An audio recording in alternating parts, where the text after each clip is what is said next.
பாரத தேசத்தின் மகோனதமான புராண இதிகாசங்களை முழுமையாக அறிந்து கொள்ள சப்ஸ்கிரைப் திலக். நம்முடைய வசுதேவருக்கு முதல் குழந்தை பிறக்க போகிறதாம். அந்த கம்சன் மரண பயத்தில் எந்த குழந்தையையும் உயிரோடு விட மாட்டான். நாம் எல்லாம் எது வம்ச வீரர்கள் தானே. நம் வம்சத்தில் ஒருவருக்கு அநீதி இழைக்கப்பட்டால் சும்மா பார்த்து கொண்டிருப்பது அநியாயம். ஆம், நாம் சும்மா இருந்து விடக்கூடாது. மிக முக்கியமாக நாம் இதை மறந்து விடக்கூடாது. தினமும் கம்சனின் கை ஓங்கிக் கொண்டே போகிறது. அதோடு பானாசுரனையும் பாமாசுரனையும் தனக்கு சாதகமாக்கிக் கொண்டதால் அவன் திமிர் எல்லை மீறிவிட்டது. சுட்டி காட்டி அவனை தட்டி கேட்க முடியவில்லை. இப்படி சொல்லும் நீங்கள் சேலை கட்டிக் கொள்ளுங்கள். இன்று வசுதேவருக்கு இழைக்கப்படும் கொடுமைகள் நாளை உங்கள் மீது, என் மீது, யார் மீதும் பாயலாம். ஊமை ஜனங்கள் தானே. சுமை தாங்கிகளை கண்டால் பாரம் ஏற்றுகிறவனுக்கு கசக்கவா செய்யும்?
யுவராஜருக்கு வெற்றி.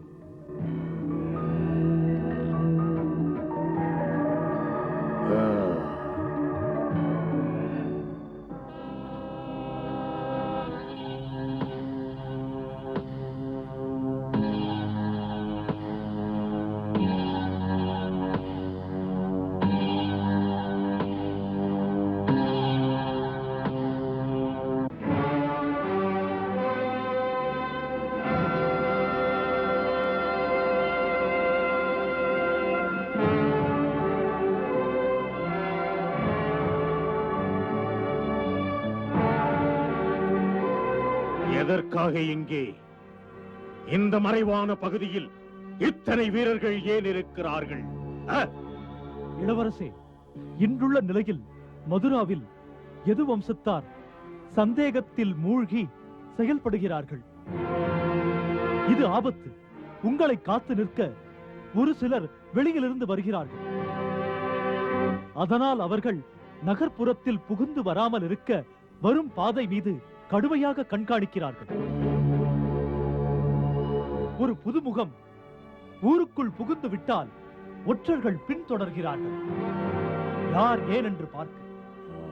ஆகையால் நமது சேனைகளுக்கு அநேக நாட்கள் ஆகின்றன ஒற்றர்களை ஏமாற்றி தப்பித்து வந்து அரண்மனை சேருவதில்.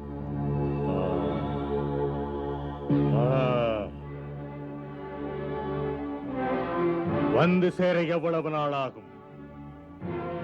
எவ்வளவு நாளாகும் என்கிறாய்?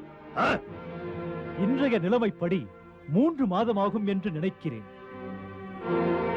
உங்கள் மாமன் மன்னர் ஜராசந்தருக்கும் முக்கிய குறிப்புகள் போயிருக்கிறது. அது பற்றிய செய்தி உங்களுக்கு ஏதேனும் வந்ததா? நேற்று ஒரு ஒற்றன் மகதத்திலிருந்து வந்தான்.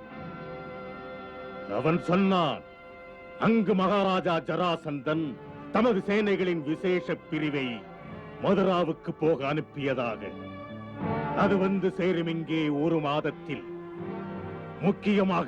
முக்கியமாக அது மதுராவுக்குள் வராது. மதுராவிலிருந்து கொஞ்ச தூரத்தில் காட்டுப்பகுதியில் இருக்கப் போகிறது. அது தேவைப்படும் போது நமது செய்தியை பார்த்தவுடன் பருந்து போல் பறந்து வந்துவிடும். அதை எதிர்பார்த்து பொறுத்திருந்தால் தான் நல்லது. அப்படியே அந்த சமயத்தில் நமது சேனைகளும் அதனுடன் சேர்ந்து கொள்ளும். அப்படி சேர்ந்து விட்டால் அதனால் நம்முடைய பலம் எதிர்ப்புகளை தகர்க்கும். கம்சன் நினைத்தால் அடக்காதோ?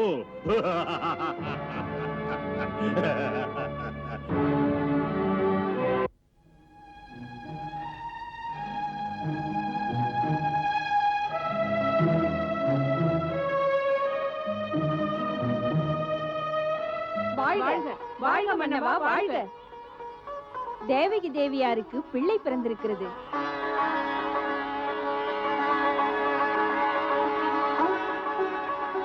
தேவகி நலம்தானே?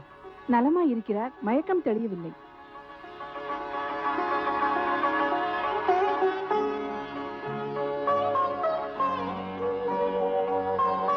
நான் மன்னன் சூரசேனனின் மைந்தன் வசுதேவன் வாக்குறுதி அளிக்கிறேன்.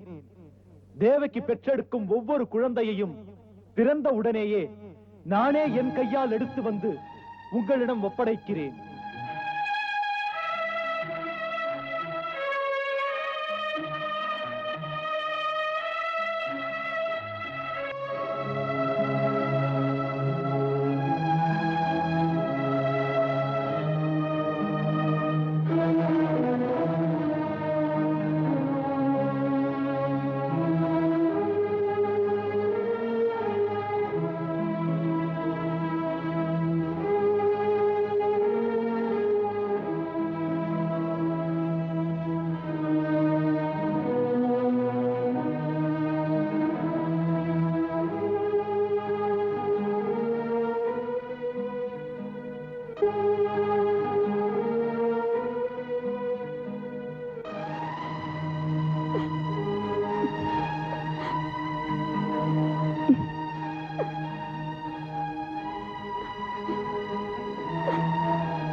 தமது இதயம் பாராங்கல்ல.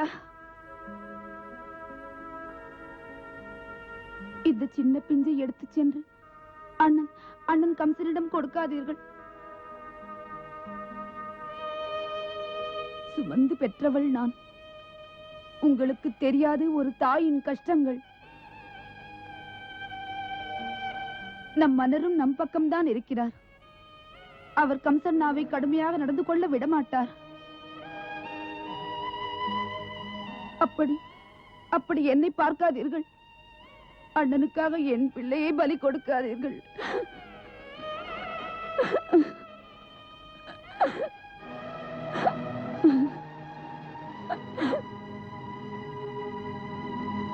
தேவகி, வாக்களித்து விட்டு மாற்றிக்கொள்வது என்பது மனிதனுக்கு என்றுமே புகழை தராது. ஆமாம் ஆமாம், உங்களுக்கு புகழ்தான் தேவை. நமது பிள்ளை தேவையில்லை. இல்லை தேவகி, புகழை பற்றி நான் சிந்தித்ததே இல்லை. மூச்சு விடும் போதெல்லாம் கடமையை பற்றி, கடவுளை பற்றி சிந்திக்கிறேன். உன்னை பற்றி சிந்திக்கிறேன். பாவியை நினைக்காதீர்கள். பிறந்திருக்கவே கூடாது இந்த தேவகி. தேவகி, கம்சனிடத்திலிருந்து உன்னுடைய உயிரை விலைக்கு வாங்கினேன்.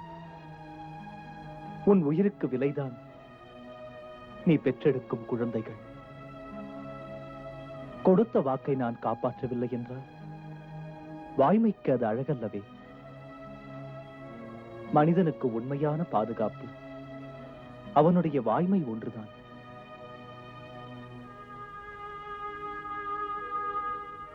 ஆண் பிள்ளை நீங்கள்.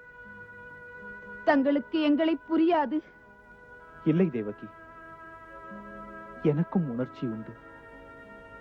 தான் பெற்ற பிள்ளையை தகப்பனே பலியிட, மரண தேவனிடம் அதை வழங்கிட மூடனோ முரடனோ இல்லை நான்.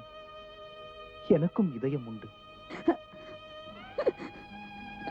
மனிதனுக்கு வாய்மை என்பது தாய்மையிலும் தெய்வத்திலும் உயர்ந்தது. இதை நீ மறக்கவே கூடாது.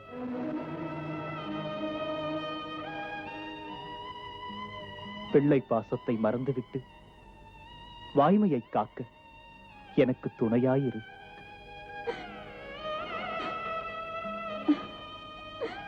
தரமாட்டேன்.